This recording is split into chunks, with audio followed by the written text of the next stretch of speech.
Josh McDaniels just was introduced in a surprise appearance at the Raiders press conference for their general manager, John. Mark Davis goes, by the way, I'd like to introduce to you from John Carroll University, Josh McDaniel. And then Josh McDaniel just came out. Josh in the uniform. He's put on a little LBs. I remember Josh being the skinny guy.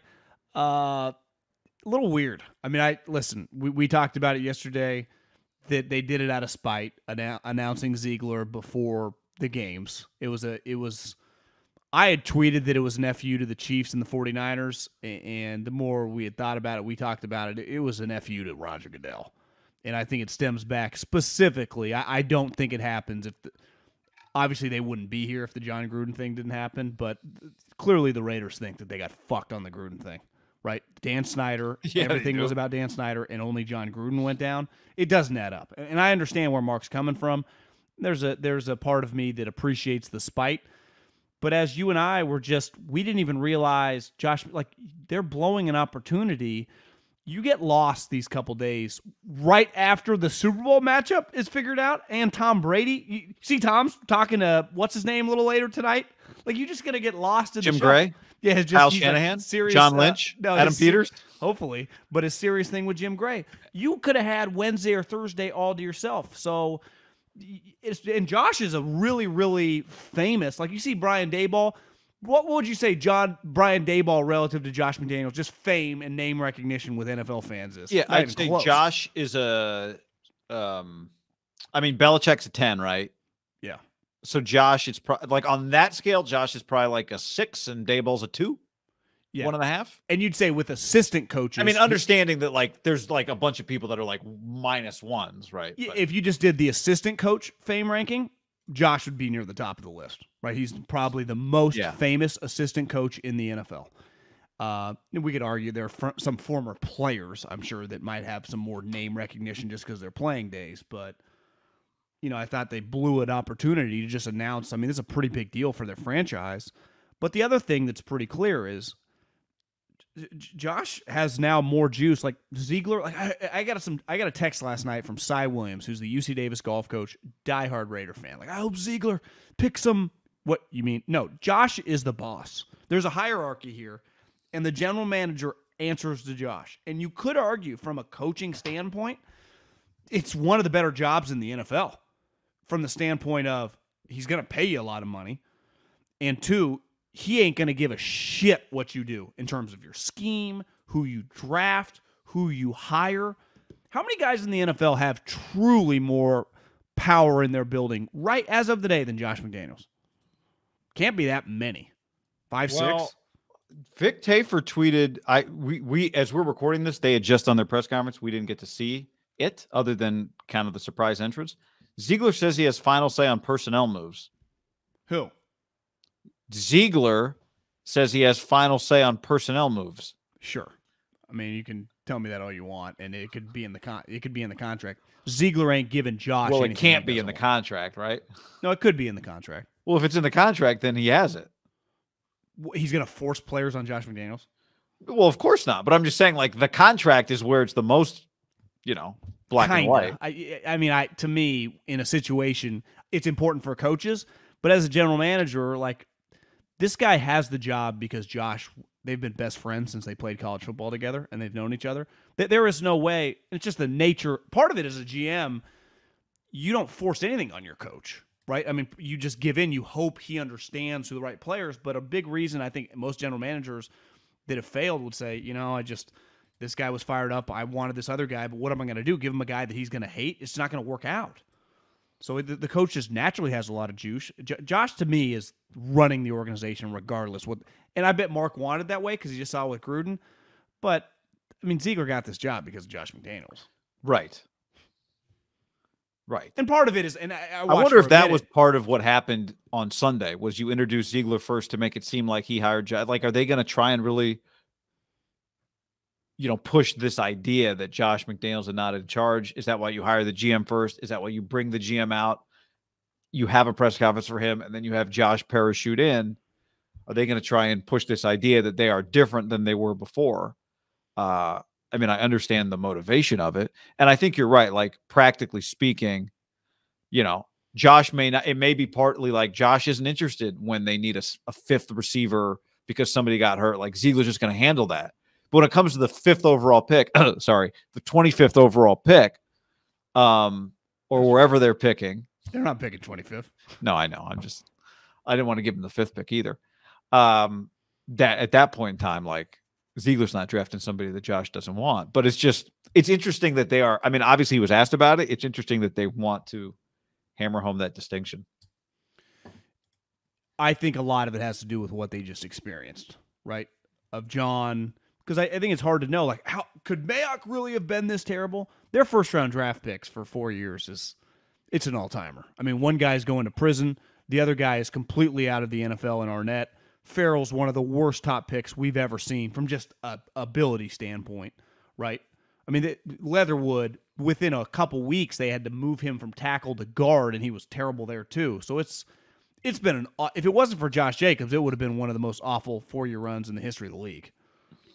Boom says maybe watch the interviews later. Yeah, maybe. Maybe watch what interviews later? The press conference. Because we're saying that Ziegler has the. I don't know. Don't get defensive. He just said maybe he said maybe watch the interviews later, or he's saying maybe watch the interviews later. I think that's the way he's saying it because they really want to believe that what he's saying, and I'm just saying that there's zero chance, absolutely zero chance. Like, Ziegler is not making the decision on Derek Carr. Well, Ziegler's did not get hired first.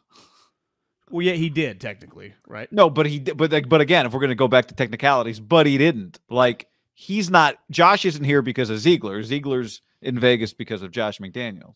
Now, to me, the whole key is this is just the reality, right, in the NFL. See, look at Boom. He says, "Yes, no, I wasn't. Don't get offensive." See, okay, I'll give you. We're all good. Is that coaches do have all the juice, whether they have it in their contracts or not, because they have so much. This is not baseball or basketball. It's just going to come down to, and I saw Josh, Vegas reporter tweeted out his comments on Denver, like, it was the best experience that ever happened to his life. If he truly has become a different person, he should benefit a lot. Assuming this Ziegler guy's. Here's the other thing: no one has any fucking clue what Ziegler is talented or not. I've heard a couple things. I'm not going to try to piss people off and say what I've heard, but we'll see. I have much more faith in Josh than the Ziegler character, but he has been in New England the last. You're saying what are you saying, that he wouldn't be a GM if not for Josh McDaniels? 1,000%. They went to college together. Yes. Which But Caserio went to college with him too. Everyone went to John Carroll.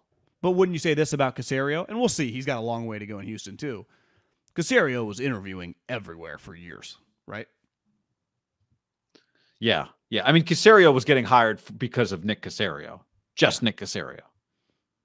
Yeah. And Josh could have done whatever. If Josh wanted Louis Riddick to be his GM, Louis Riddick would be his GM. If Josh wanted Adam Peters to be his GM, Adam Peters would be his GM. And I'm not even anti-Josh, because until he backed out, he was signed up to go work for a general manager that he was going to let pick, have a lot of influence. I would say Ballard's juice probably would have been a little different with Josh than it is with Frank, because once Frank, Ballard was in full control by then. But when it was Josh, it felt like it was going to be a partnership with those two guys. Ballard was this up-and-coming GM, hiring Josh. Like, it was going to be a powerful little combo. So Josh was willing to not, run the organization. Now, maybe as time goes on, he admits specifically, I wasn't that comfortable with a guy I didn't know that well. I don't know, right? Yeah. In Ballard, he feels more comfortable in this. Because the one thing Breer and a bunch of guys that are like Currens, the New England crew, is like, this, if you took the Browns job 2 years ago, Ziegler was going to be his guy. Like, his personnel guy, which is smart, right? I mean, when Andy got hired in Kansas City, he hired John Dorsey, and now he has Veach. Like, I'm not anti-hiring who you are comfortable with. These guys probably been plotting for multiple years. Not plotting, but they've had the idea together. They know how to work together. They've been working together. But I think Ziegler's like, hey, man, you ready to take this job? I mean, I can't bill. It's just like, when are we taking this job, man? I just need personnel. I need final say on player personnel. Just like, okay. Just fucking get me out of here. Mark Davis said, I want to trade Carr.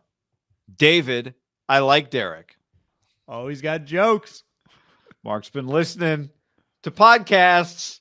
Well, David, I saw talked a little shit about the Raiders. A lot going on there. You know, Little you always shit got to from react David. to comments. What did David say? Well, just like the organization needs to pick their shit up, like Derek's Not just wrong. some. But I would say this year, for example, they were pretty well suited on offense with the personnel they had, right? Like Gruden had Ruggs, Waller, Renfro, Jacobs. Now, I don't know, Leatherwood might have been a whiff, but I'd argue he could have gone to like other organizations. They've whiffed on players. It's not Kansas City misses on players. New England misses on players, right? There's no team that's like, well, you're just going to go to this perfect team. Guys get hurt. No one. Like the one thing I will defend them, I won't defend them on Damon Arnett, but I will. I'm not defending Henry Ruggs, but I'll defend the Raiders on that was something that, I mean, I don't put that on the Raiders. Do you? No. He was not a guy with a history, No. Damon Arnett. You put on them. Yeah. Remember when John Lynch, part of this is just like who has final say on player personnel doesn't come into play if the two people involved can work well together and just keep working well together, right? John Lynch has said that he had final say on the 53 is I think what it came down to. John Lynch has say on the 53, which actually is kind of crazy. Like, shouldn't the coach have, I guess 53 is not game day, 46 now, but shouldn't the coach have the final say on that roster? I mean, it's right. You could probably talk to 10 different people in 10 different organizations and you kind of get differing answers. Because I bet some people would be like, he doesn't care that much about the practice squad. He doesn't waste his time. And I bet other people would say, God, he's obsessed with these things. It kind of drives me nuts. It just, and maybe older coaches get less like, do you think Bruce Arians and Andy Reid, like, hey, coach, this guy got hurt. We just brought in this guy for practice squad. He's like, cool, right? See him at and practice. The bottom line is their work, it's going fine. So there's no reason why it can't go fine for Josh and Zeegs. I think it really comes up is when you have a major whiff high, like, who fucking chose him? Who chose him? Right? Because that really Josh is like, Gruden and Mayock. My man Ziegler, final personnel. Zeegs. Zeegs is the man. How many That's your times, guy. if you're talking, I get this all the time with my Raider people in my life, was it Gruden or was it Mayock? Was it Gruden or what? It was Gruden, right? It's like, well, it's just, I don't know. It feels like Mark Davis thought that Mayock might have had a little more juice than I think outside because they fired him boom, he was gone. Yeah. Which is fine. But I think part of that might be you start looking around, you realize kind of what Jags people realize, which is maybe people like Mike, maybe they don't, whatever. I don't know. I'm not saying they don't, but the people that you want to hire do not want to come work for Mike Mayock. And it's not because they have something against Mike Mayock necessarily, but they might have somebody they do want to work with, right? You're saying coaches. Yeah, and Mike, it's not like Mike has a big track record. Even if you think very highly of him, he does not have a track record very long as a general manager. So even if you're not a GM and a coach in Josh McDaniels' position where you have the sway to say, I'm bringing my guy, you still might go, nah, that's not the situation for me. What? You don't think you could drop like, you see my mock draft in 12? You see that? Yeah. Khalil Mack. Has everybody forgotten? Yeah, 14 mock draft. You check out that map. You see my rankings. You see my rankings, NFL.com, 2010. Nailed those. Yeah. One thing, I'll give Mark Davis credit on this. They interviewed package deals, which is smart because I think sometimes when you interview a GM that doesn't really have an idea who he's going to hire, does it feel like Poles and Uberflus were like, Poles like, I want to hire Uberflus. Or it's like, Ryan Poles, you want to get a GM job at 37? We're going to tell you who to hire. Or Bill Polian is. They interviewed Ed Dodds, Harbaugh. That was going to be a package. Spytech, Todd Bowles, and Ziegler and Josh. Which, to me, they wanted to get... It felt like they had cohesion when he was originally hired, but clearly, probably wasn't as seamless as we thought, and definitely was clear after a while when they were missing on picks in Gruden and Mayock. You just want people that are good and get along, right? Ideally. Right. And that thing might have blown up anyway, right? Even if John hadn't been